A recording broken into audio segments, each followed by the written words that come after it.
이제 오늘 우리에게 주신 말씀을 우리 한번 보도록 하겠습니다. 바울이 2차 선교 여행 중입니다. 2차 선교 여행 중이에요. 지금 우리 2차 선교 여행 경로를 우리 한번 볼까요? 말로 이야기하면은 여러분 잘 모를 것 같아서 화면을 한번 띄워 보여드리려고 합니다. 예, 화면 한번 보여주세요. 예. 심혈을 기울여서 만들어 봤습니다. 예. 자, 성경 말씀 나오면 우리 같이 읽습니다. 빨리 같이 읽습니다. 와우. 예, 저 지역이에요. 예. 자, 우측에 보입니까? 우측에 예루살렘, 다메섹, 안디옥 보입니까? 예. 예. 같이 읽습니다.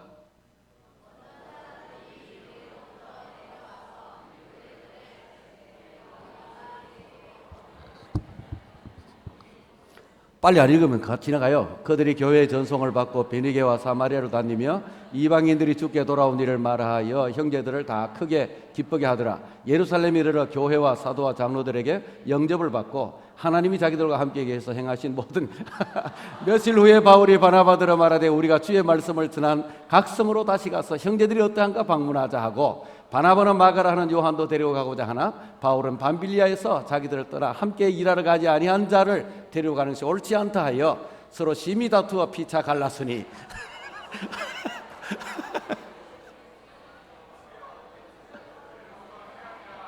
아이 잘했다. 또 다소로 가고요. 거기서 길리기아 다소입니다. 그죠? 길리기아 지역 다소. 더베와 루스드라에도 갔습니다. 바울이 더베와 루스드라에도 이름에 거기 디모데라 하는 제자가 있으니 그 어머니는 믿는 유대 여자요 아버지는 헬라인이라 디모데는 루스드라와 이고니온에 있는 형제들에게 칭찬받는 자니 그랬습니다. 자, 거기서 루스드라에서 디모데가 합류를 했어요. 그리고 이고니온 뭐 등등 각종 여러 성으로 다녔습니다. 다 읽었습니까? 예. 다음 지나갑니다. 여기 안디옥은 뭐겠습니까? 저 우측에 있는 안디옥은 수리아 안디옥이고 저 위에 안디옥은 비시디아 안디옥이에요. 그죠?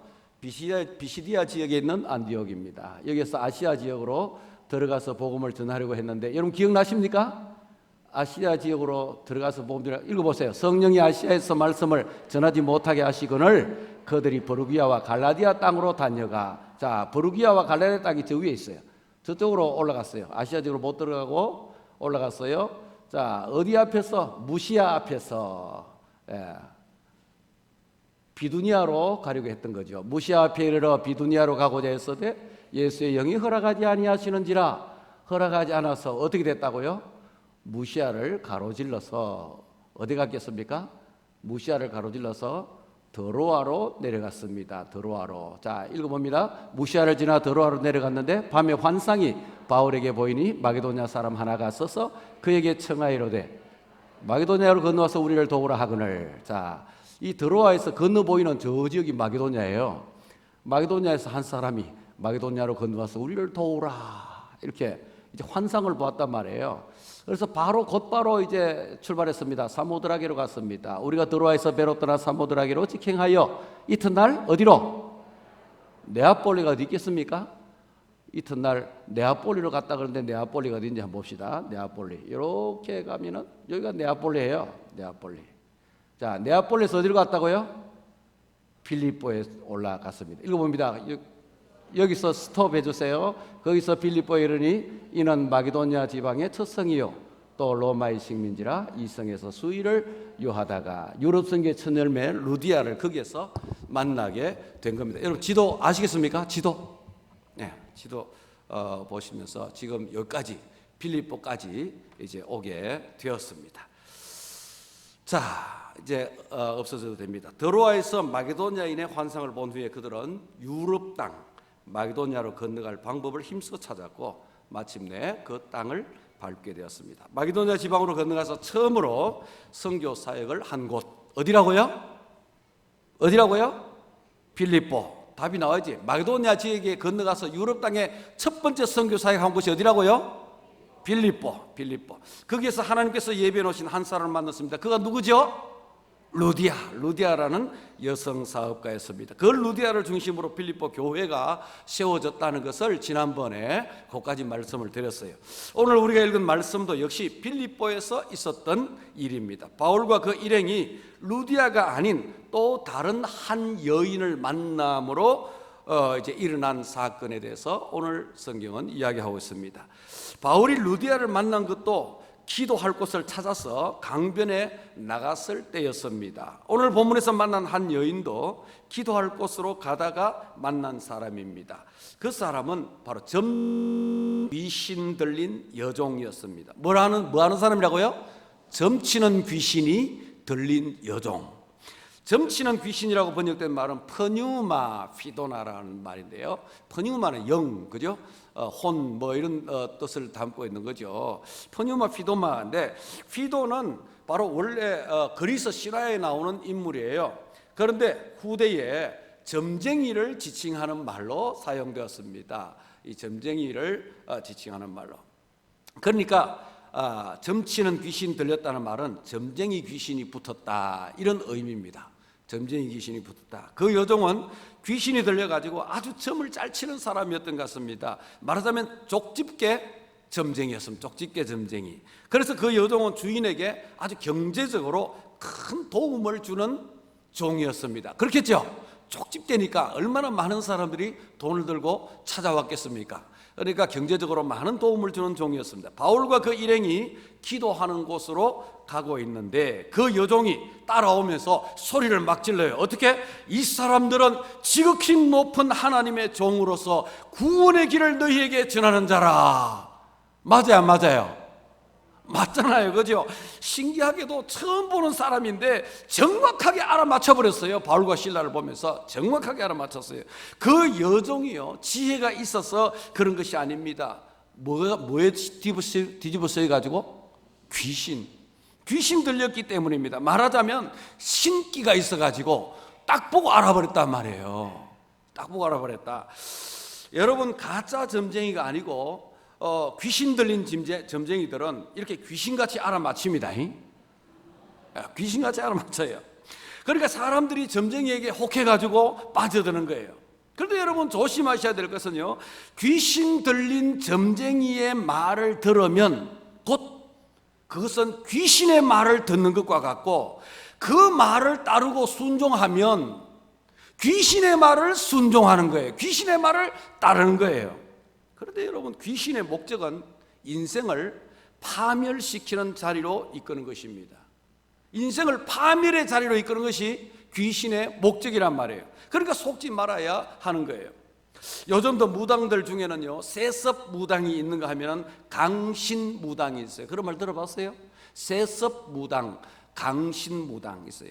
세습 무당은 배워서 흉내 내는 무당이고요, 배워서 학습해서 이제 이어받은 아버지로부터 뭐 이렇게 이어받아서 하는 거고, 그다음 진짜 신들린 무당, 강신 무당, 신이 내렸다, 강신 무당이 있어요. 신들린 무당은 족집게 무당일 수도 있습니다. 왜? 그 속에 뭐가 있어서? 귀신이 있어서. 점쟁이에게 가고 구타는 무당에게 부탁해서 자신의 갈 길을 정하고 문제를 해결하려는 것은 결국 귀신에게 자신의 인생을 맡기는 것과 같다. 귀신에게 내 인생을 맡기는 것 같단 말이에요. 여러분의 인생을 귀신에게 맡기고 싶습니까? 안 되겠죠? 명심하십시오, 여러분. 귀신은 절대로 사람을 이롭게 하지 않습니다. 당장은 이롭게 하는 것 같지만 결국은 파멸로 몰고 가는 것이 귀신입니다. 그러니까 여러분, 점집 근처에도 가지 마시기를 바랍니다. 아멘 안 하는 사람은 한번 가볼라 하는 사람들이고, 점집 근처에도 가지 마시기를 바랍니다. 큰일 나요, 큰일 나.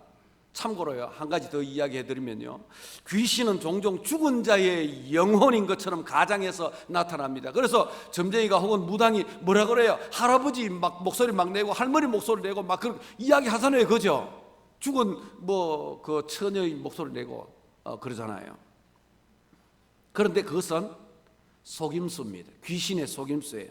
귀신은 사탄의 졸개들인 악령들입니다.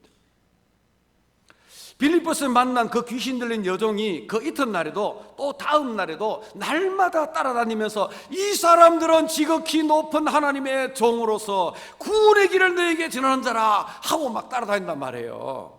아니 처음에는 뭐 이 사람이 도대체 뭐 하는 사람이냐, 자세히 보니까 이 사람 귀신 들린 사람이구나 하고 무시를 해버리고 갔는데 자꾸 매일 그렇게 하니까 바울이 듣기가 괴로웠다고 이야기합니다. 그냥 놔둬서 안 되겠다라고 생각한 거예요. 정신이 온전한 자가 그렇게 말하면 옳다고 인정해주고 거기에다가 복음을 전하고 이제 가르쳐주면 되겠는데, 귀신 들린 사람이 그렇게 따라다니면서 소리를 지르고 하니까 처음에는 참다가 며칠 계속 그렇게 하니까 안 되겠다 하고 그 사람을 향해서 이제 여종을 붙들고 있는 그 귀신을 향해서 바울이 말을 했습니다.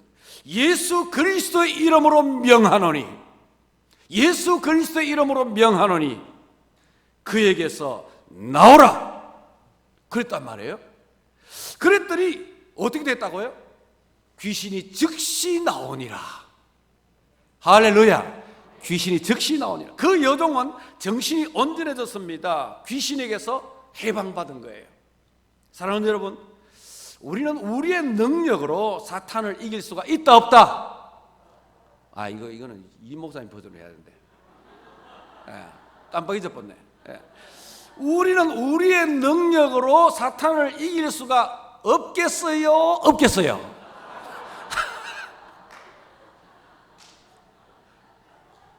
대답해봐요. 없겠어요? 없겠어요? 그러나 여러분, 예수 그리스도의 이름으로 사탄을 이기고 그 졸개들인 온갖 귀신들을 이길 수가 있어요? 없어요? 있다. 예수 그리스도의 이름으로 이길 수 있다. 여러분, 예수 그리스도의 이름으로 귀신들에게 호통칠 수 있는 그런 믿음의 용장들이 되시기를 바랍니다. 예수 그리스도의 이름으로 사탄에게 호통칠 수 있는 용장들이 되시기를 바랍니다. 한번 따라하세요. 사탄아 물러갈지어다. 다시 한 번 더 시작. 내 인생에서 물러가라. 예수 그리스도의 이름으로 명하노니 귀신들아 물러갈지어다. 할렐루야. 예수 그리스도의 이름으로 호통칠 수 있는 믿음의 용장들이 다 되시기를 주의 이름으로 축원드립니다. 생각해보면 그 여인은 참 불쌍한 여인이었어요. 점쟁이의 인생이 얼마나 불쌍합니까? 점쟁이, 그 불쌍한 인생이거든요. 점을 그렇게 잘 치면 자기는 잘 살아야 되잖아. 점집 가봐요. 점집 가면요 다 허물어져 가는 집이에요. 대나무 하나 꽂아놓고 그랬잖아요. 대나무에 빨간 거 뭐 처음 묶어놓고. 귀신 들린 여인, 거기다가 점쟁이에다가 귀신 들린 여인, 얼마나 불쌍한 여인입니까? 그런데 그 사람이, 그런 불쌍한 여인이 정신이 온전해졌습니다. 얼마나 다행스럽고 잘된 일입니까? 너무 감사한 일이지 않습니까? 그런데 그를 데리고 있던 주인의 입장은 달랐던 것입니다. 주인의 입장에서 보면 이 여인이 귀신 들려서 제정신이 아닌 상태로 점을 치고 돈을 엄청 벌어주는 것이 너무 좋은 일이었던 거예요. 그런데 이제는 그것이 불가능해졌다, 그것만 보는 거예요. 수입이 끊어졌다, 그것만 보는 거예요. 이 여인이 지금 온전해졌다, 귀신에게서 해방됐다, 이것을 보는 것이 아니고 수입이 끊어졌다, 그것만 보는 거예요. 본문 19절 말씀을 보면은 이 귀신 들린 여자가 정신이 깨끗해졌을 때 그 주인은 자기 수익의 소망이 끊어진 것을 보고 바울과 실라를 붙잡아서 관리들에게로 끌고 갔다, 이렇게 말하고 있습니다. 여기서 우리는 지독히도 이기적이고 비인간적인 인간들의 비참한 실상을 또 한 번 발견하게 됩니다. 이제껏 그 주인들은 귀신 들린 사람을 이용해서 돈을 많이 벌었습니다. 그런데 이제 주 예수 그리스도의 권세로 귀신 들린 사람이 멀쩡해져서 깨끗한 정신을 가진 사람이 되었습니다. 한 사람이 죽은 것과 같다가 살아났고 제정신을 못 차리던 사람이 정신을 차렸으면 감사한 일이지. 그런데 그렇게 생각할 줄 모릅니다. 한 사람이 죽건 살건 미치광이가 되건 말건 상관하지 아니하고 자기 수익의 소망이 끊어진 것만을 생각하고 안타까워하고 있습니다. 자기 앞으로 돌아오는 경제적인 유익, 그것만을 생각하고 있었다는 것입니다. 그들에게는 그 여인의 정신건강이나 인생은 중요하지 않았습니다. 오직 경제만 중요했습니다. 사람보다 돈이 더 중요했던 것입니다.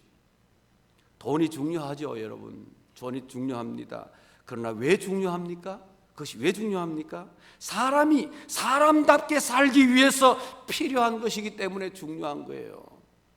그런데 많은 경우에 사람들은 착각합니다. 돈 하면서 거기에 매몰되면 사람보다 돈이 더 중요한 것처럼 착각하게 됩니다. 사람을 위해서 돈이 필요한 것인데 돈 하다 보니까 돈을 위해서 사람이 수단이 되는, 돈이 목적이 되고 사람이 수단이 되어버리는, 목적과 수단이 뒤바뀌어 버리는 착각을 하게 되는 것입니다. 그래서 돈 때문에 사람을 죽이기까지 하는 것입니다. 그 여종의 주인들이 바울과 실라를 붙잡아 관리들에게로 끌고 갔습니다. 19절에 보면은 그곳을 장트라고 했는데 장트로 끌고 갔다 그랬습니다. 지난번 번역에서는 저자로 끌고 갔다, 저자라고 번역했습니다. 이것은 이렇게 번역한 말은 헬라어로 아고라라는 말입니다. 아고라. 그리스 로마 시대의 이 아고라는 도시 중앙에 있는 광장을 의미하는 거예요. 도시 중앙에 가면은, 요즘도 유럽 여행 가면은 도시 중앙에 항상 그 광장이 있어요. 광장. 모든 도시마다 다 있습니다. 광장. 그것이 바로 아고라입니다. 거기에서 시민들이 모여서 회의를 하기도 했고요, 사람들이 모이는 곳이니까 물건을 사고 파는 장터로 활용되기도 했습니다. 그리고 공개 재판도 열리기도 했습니다. 학자들이 철학을 강론하는 장소이기도 했습니다. 그 아고라.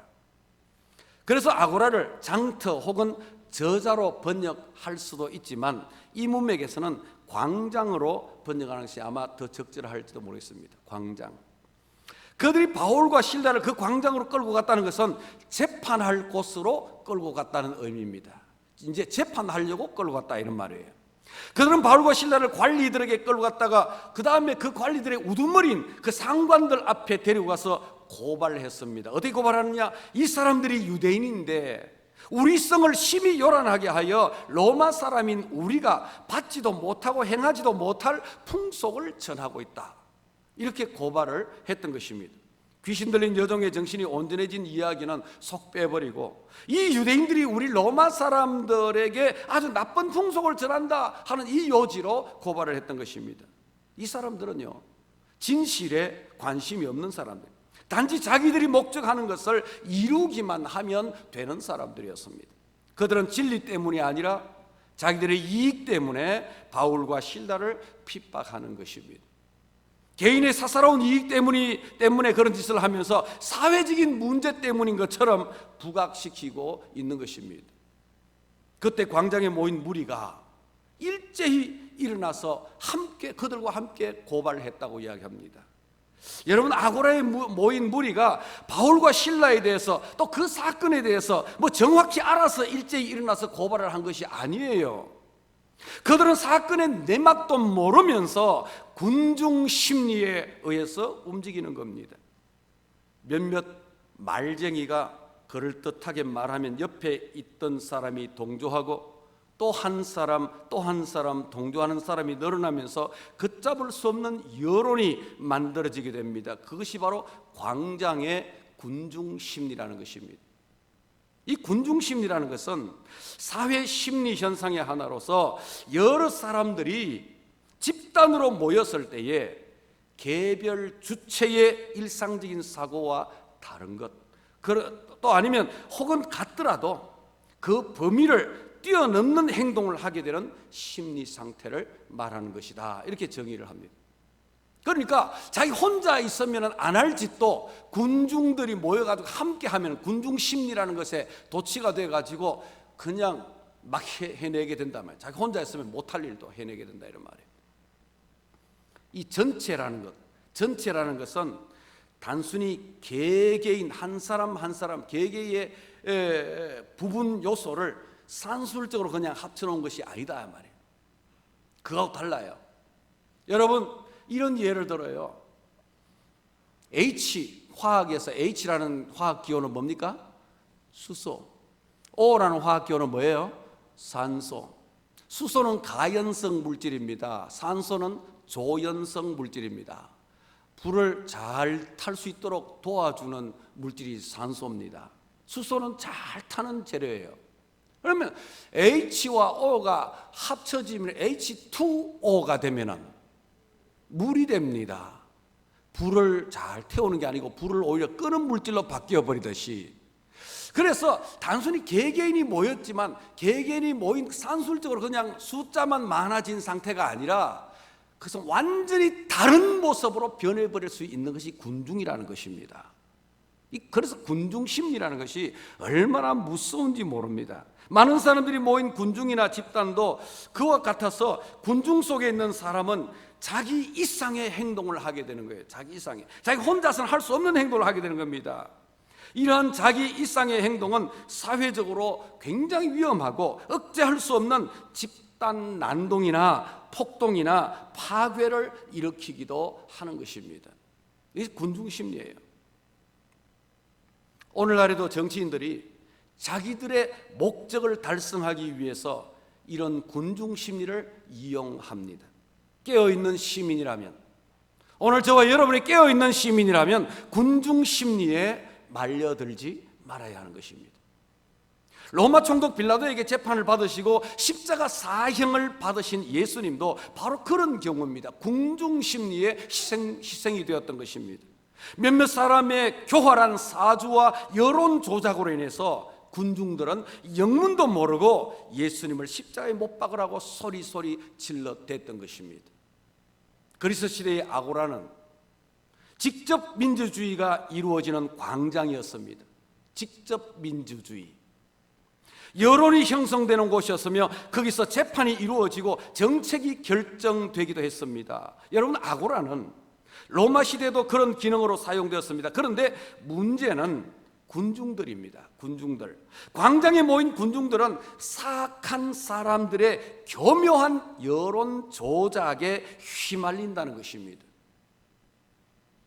정확하게 알지도 못하면서 몇몇 말 잘하는 사람들에게 조종당하게 되는 것입니다. 그것이 직접 민주주의 정치의 치명적인 맹점이기도 한 것입니다. 우리 시대의 인터넷 포털 사이트 가운데 다음이라는 것이 있죠. 이 다음에 지금은 폐쇄되고 없습니다만 옛날에 아고라라는 이름을 가진 토론 광장이 있었습니다. 사이버 광장이죠. 그 다음 아고라는 그리스 로마 시대의 아고라와 같은 곳이었습니다. 거기에서는 온갖 문제들로 여론을 형성하고 또 여론 재판까지 이루어졌습니다. 그 외에도 다른 포털 사이트들, SNS들 이런 등과 같은 사이버 광장들이 오늘날 얼마나 많은지 모릅니다. 사이버 광장에는 몇몇 말쟁이들에게 이리저리 휘둘리는 수많은 군중들이 있다는 사실을 여러분 기억하십시오. 여러분이 그런 한 사람의 군중이 되어가지고 거기에 함께 휩쓸려 다니며 엉뚱한 짓을 하는 그런 자리에 있지 않게 되기를 간절히 바랍니다. 많은 경우에 거기에서는 진리가 호도되고 거기에서 어떤 사람들은 사회적으로 생매장을 당하기도 합니다. 물론 인터넷의 발달로 생겨난 그런 사이버 광장들이 긍정적인 역할을 하는 면도 있지만 사악한 사람들이 책임감 없는 익명의 군중들을 선동해서, 사이버 광장에 있는 군중들은 익명의 책임감 없는 사람들이고 익명의 군중들입니다. 그런 사람들을 선동해가지고 자기들의 목적을 달성하는 장소로 활용하는 곳이 되었습니다. 빌립보의 아고라에서도 들고 일어나는 여론에 밀려서 관리의 우두머리들이 정말 사실 심리도 제대로 해보지도 아니하고 바울과 실라의 옷을 찢어 벗기고 매로 치게 했습니다. 바울과 실라 입장에서는 정말 억울한 매를 맞은 것이지요. 안 죽을 만큼 많이 매질한 후에 감옥에 가두어 버렸어요. 그리고 발을 그 착고에다가 든든히 채웠습니다. 도망가지 못하도록 족쇄를 채웠다는 말입니다. 무슨 강도나 아니면 살인범이나 되는 것처럼 취급했던 것입니다. 그렇게 해서 바울과 실라는 빌립보에서 차갑고 축축한 지하 감옥에 갇히게 되었습니다. 참으로 억울한 일이었습니다. 재판도 하지 않았습니다. 죄목도 없었습니다. 말할 기회라도 주었더라면 바울이 경위를 설명했을 텐데 자기 변명할 기회도 주어지지 않았습니다. 그냥 데려다가 죽도록 때리고 옥에다 가두어 버렸습니다. 정말 억울하기 짝이 없습니다. 차갑고 어두운 감옥에 던져진 바울과 실라는 갑작스럽게 당한 일에 황당했을 것입니다. 옷이 찢어져 벗겨진 채로 매를 맞았으니까 살점들이 패였을 것입니다. 유혈이 낭자했을 것입니다. 상처가 쑤시고 아파왔을 것입니다. 또 앞으로 어떻게 될지도 모르는 그 캄캄한 밤이 찾아왔습니다. 그런데 한밤중에 그 깊은 옥에서 발에 착고가 채워진, 그리고 수없이 두들겨 맞은 바울과 실라가 갇혀있는 그 감옥에서 기도 소리가 새어 나오기 시작했습니다. 그 감옥 속에서 찬송 소리가 은은히 들려지기 시작했습니다. 억울함에 못 이겨 울부짖는 소리 대신에 기도 소리가 들렸고, 신음하며 고통하는 호소 소리 대신에 찬송 소리가 울려 퍼졌다는 말입니다. 이유 없이 구타를 당해서 몸은 상처투성인데 그들은 그 밤에 하나님 앞에 기도를 합니다. 찬송을 합니다. 한숨 소리가 아닌 기도 소리, 울부짖음이 아닌 찬송 소리가 옥문을 흔들었던 것입니다. 여러분, 그 밤이 어떤 밤이었습니까? 온몸이 피범벅이 된 밤이었습니다. 고통의 밤이었습니다. 참으로 억울한 밤이었습니다. 이유 없이 당하는 고통이었습니다. 억울하게 당한 참변이었습니다. 보통 사람 같으면 울부짖을만 하지 않습니까? 하늘을 향해 원망도 할 만하지 않습니까? 상처로 인한 그 신음소리와 한숨소리가 나올 만하지 않습니까? 바로 그런 밤에 바울과 실라가 갇힌 감옥에서 기도 소리가 들렸고 찬송 소리가 들렸다는 것입니다. 이것은 굉장한 일이에요. 쉽게 읽고 지나갈 문제가 아닙니다. 보통 사람들의 생각과 삶의 모습에서는 도무지 찾아볼 수 없는 아주 특별한 일이었던 것입니다. 25절입니다. 여러분 같이 한번 보세요. 25절 같이 읽습니다. 시작. 한밤중에 바울과 실라가 기도하고 하나님을 찬송하며 죄수들이 듣더라. 아멘. 여기 한밤중에라는 말이 많은 의미를 담고 있다고 생각합니다.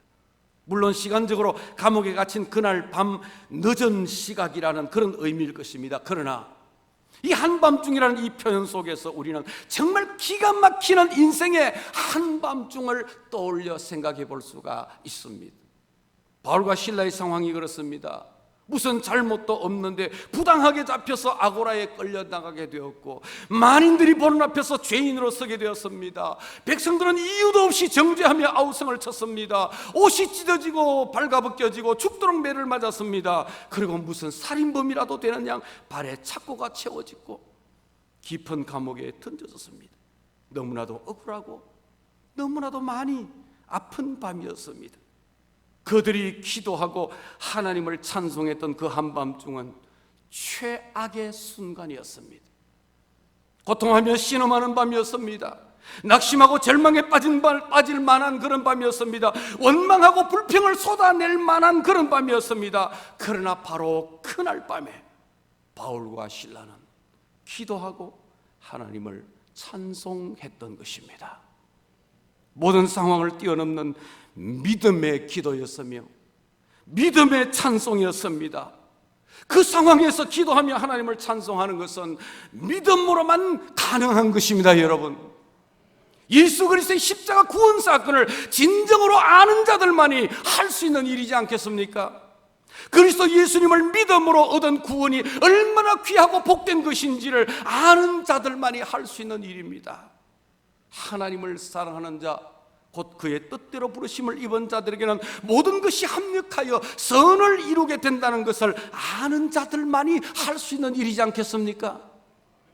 바울이 이렇게 고백한 적이 있습니다. 로마서 8장에 보면요, 내가 확신하노니, 내가 확신한다, 내가 확신한다. 사망이나 생명이나 천사들이나 권세자들이나 현재이나 장래이나 능력이나 높음이나 깊음이나 다른 어떤 피조물이라도 우리를 우리 주 그리스도 예수 안에 있는 하나님의 사랑에서 끊을 수 없으리라. 할렐루야. 그런 상황에서 기도와 찬송을 한다는 것은 바로 이런 확신을 가진 자들만이 할 수 있는 일인 것입니다. 또 바울이 로마서 14장 8절에서 고백했던 것처럼 우리가 살아도 주를 위하여 살고 죽어도 주를 위하여 죽나니 죽으나 우리가 주의 것이로다.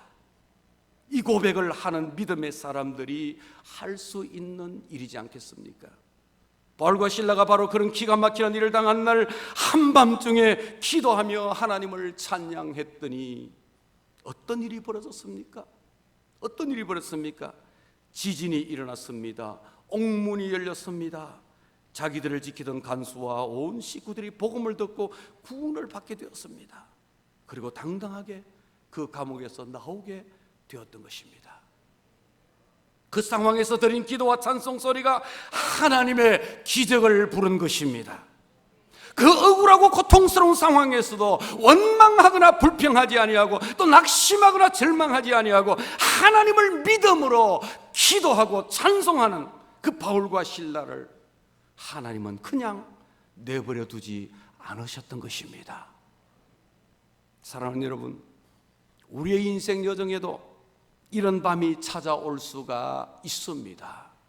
답답하고 억울한 밤, 신음할 수밖에 없는 밤, 너무나 아픈 밤, 앞날이 어떻게 되어갈지 한 치 앞도 보이지 않는 것 같은 그런 깊은 밤이 찾아올 수가 있습니다. 우리가 이러한 인생의 밤을 맞았다면 어떻게 해야 할까요? 그런 때에 모든 것을 포기해버린 채로 낙심하고 절망하는 이들도 있습니다. 또 주위 사람들이나 혹은 하나님을 향하여 원망하고 불평하기에 급급한 사람들도 있습니다. 그러나 낙심하고 절망하는 것은 아무 유익이 없습니다. 낙심하기를 좋아하고 버릇처럼 절망하기를 잘하는 자들은 별일이 아님에도 불구하고 낙심하고 절망합니다. 그런 자들은 얼마든지 쉽게 극복할 수 있는 조그마한 일에도 무기력하게 주저앉아 버립니다. 누군가가 손을 잡고 일으켜 줘야 비로소 일어서게 됩니다. 또 우리가 원망하고 불평하는 것도 백해무익한 일입니다. 원망과 불평을 잘하는 사람들은 어떤 일이 생기든지 가장 먼저 원망부터 하고 가장 먼저 불평부터 합니다. 옆에 있는 사람들을 원망하고 하나님을 원망합니다. 모든 것이 못마땅해서 투덜거리며 불평합니다. 그런 태도는 자기 인생에 조금도 도움이 되지를 않습니다. 비록 힘들고 어려워도, 알 수 없는 고난을 당하고 환난이 찾아와도, 답답하고 억울한 일을 당해도, 너무나 고통스럽고 신음할 수밖에 없는 밤이 찾아와도, 한 치 앞도 보이지 않는 깊은 밤이 찾아와도 절대로 낙심하거나 절망하지 아니하며 원망하거나 불평하지 않는 것은 믿음의 사람들이 누릴 수 있는 특권인 줄 믿습니다. 여러분, 그런 인생들이 되시기를 바랍니다. 사랑하는 여러분, 바울이 로마서 8장에서 고백하는 말을 기억하십시오. 우리가 알거니와 하나님을 사랑하는 자 곧 그의 뜻대로 부르심을 입은 자들에게는 모든 것이 합력하여 선을 이루느니라. 믿으십니까? 믿으십니까? 모든 것이 합력하여 선을 이루느니라. 아멘. 믿습니다. 지금 이 상황도 합력하여 내게 선을 이루게 될 줄 믿습니다. 하나님이여, 내게 또 어떤 은혜를 주시려고, 내게 또 어떤 복을 주시려고 이런 상황을 허락하셨나이까? 이런 믿음을 가지게 되는 여러분 되시기를 바랍니다. 내가 확신하노니, 내가 확신하노니, 내가 확신한다. 사망이나 생명이나 천사들이나 권세자들이나 현재일이나 장래일이나 능력이나 높음이나 깊음이나 다른 어떤 피조물이라도 우리를 우리 주 그리스도 예수 안에 있는 하나님의 사랑에서 끊을 수 없으리라. 그렇습니다, 여러분. 이런 믿음이 있는 자는 어떤 상황에서도 기도하며 하나님을 찬송할 수가 있습니다. 억울하기 짝이 없는 밤, 고통스러운 밤, 앞날이 보이지 않는 깊은 밤에도 하나님께 간구하며 기도할 수가 있습니다. 감사하며 하나님을 찬송할 수가 있는 것입니다. 믿는 자들만의 특권이요, 믿는 자들에게 주어진 놀라운 은혜요, 복인 줄 깨닫습니다. 그리고 하나님의 놀라운 기적의 역사를 경험하게 될 줄 믿습니다. 이런 은혜가 저와 여러분에게도 충만하게 되기를 주님의 이름으로 축원드립니다. 하나님 감사합니다. 주님께서 사랑하셔서 우리에게 귀한 말씀을 오늘도 허락해 주시니 감사합니다. 주여, 바울과 실라가 그랬던 것처럼 우리 또한 믿음의 사람들로서 그 어떤 경우에도 낙심하거나 절망하지 아니하고 원망하거나 불평부터 하지 아니하고 하나님을 향하여 기도하며 하나님께 찬송하여 주시옵소서. 예수님의 이름으로 기도드리옵나이다. 아멘.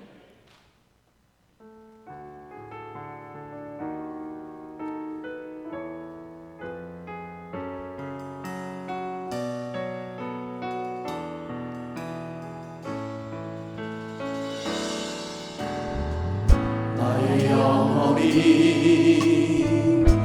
잠잠히 하나님만 바라며 나의 구원이 그에게서 나는도다.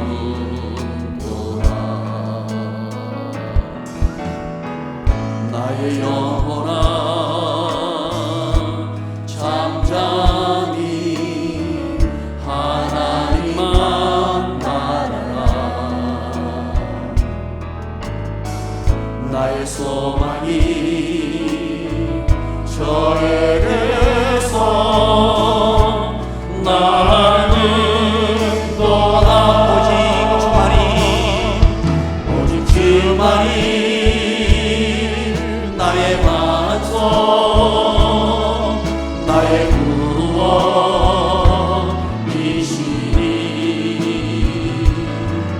오직 주만이 나의 산소, 내가 여동치 아니하리. 나의 영혼이 간절히 여호와를 갈망하며 나의 영혼이 간절히 여호와를 갈망하며 나의 입술이 여호와를 찬양하리. 나의 입술이 여호와를 찬양. 나의 영혼이 즐거이 여호와를 따르리니. 나의 영혼이 즐거이 여호와를 따르리니. 나의 평생에 여호와를 송축하리. 평생에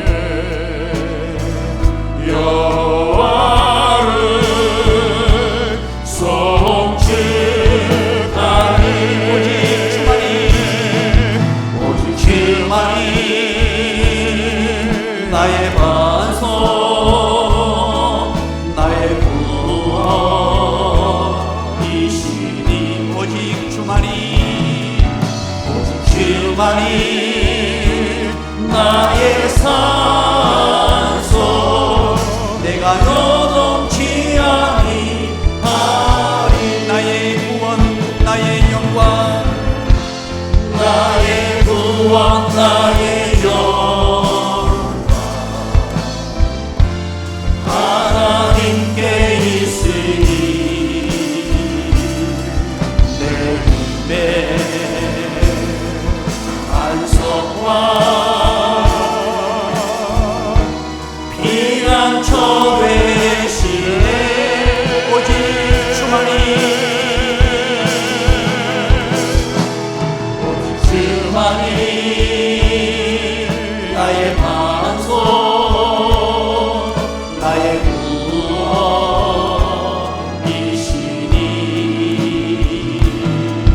오직 주만이 나의 산소, 내가 여동치 아니하리.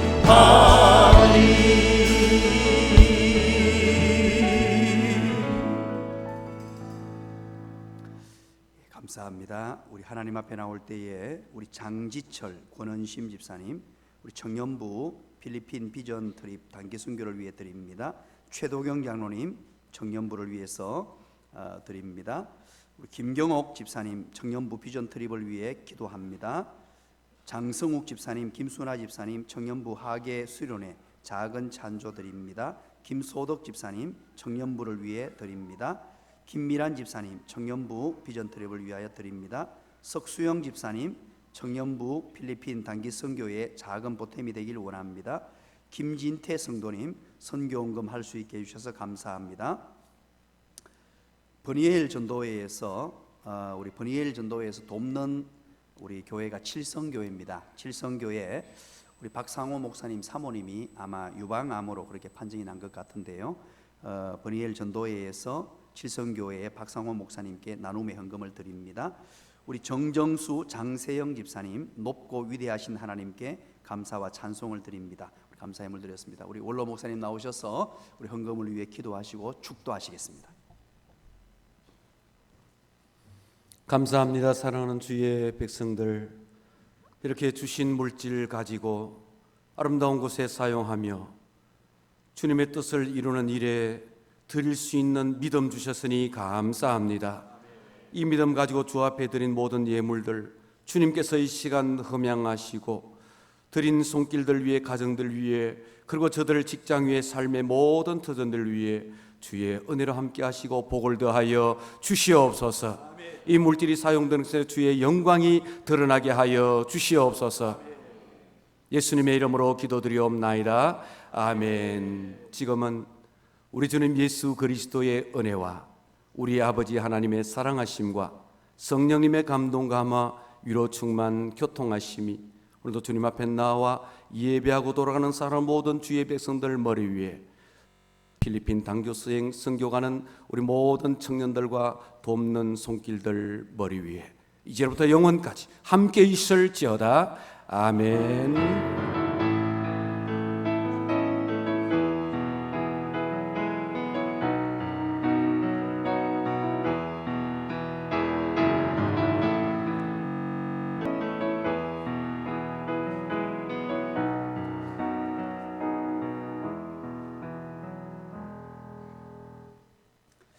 고맙습니다. 우리 축복하겠습니다.